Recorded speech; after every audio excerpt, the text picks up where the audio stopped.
If you look at it from the point of France, it means you're only considering the uranium. The Trans-Saharan African gas pipeline was fully completed in design, and the full studies was done, and it was satisfied that this gas pipeline is economically viable. 2006, that certification was done. It was done on September 2006, the final. And this gas pipeline was supposed to pass from Warri all the way into Europe. The total distance to be covered was about 4,100 kilometers. So this is the gas pipeline. It passes through Nigeria and passes through Niger, and then passes through Algeria and enter into Europe. So before this war, this project was dead.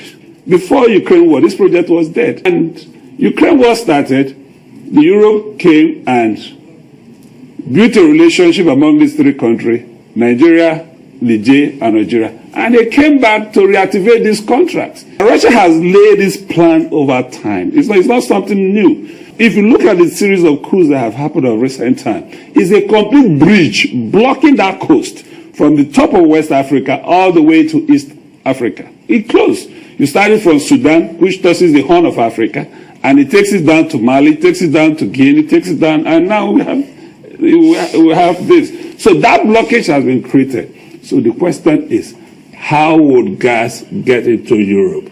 And Russia has said no.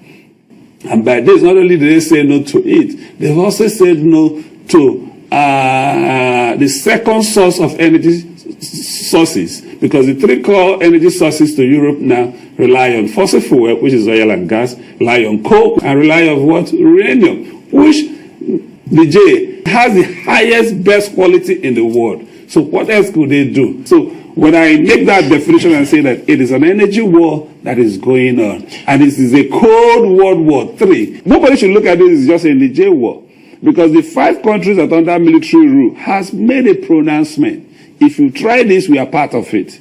And understand that most of these coups that happened in these 5 countries were carried out by mercenaries, contractors, military contractors. They were not done by these military people you see holding the office. They were tactfully executed by a military contractor. Who controls the military contractors of the world? We know about that, Russia, such as the Wagner Group and others.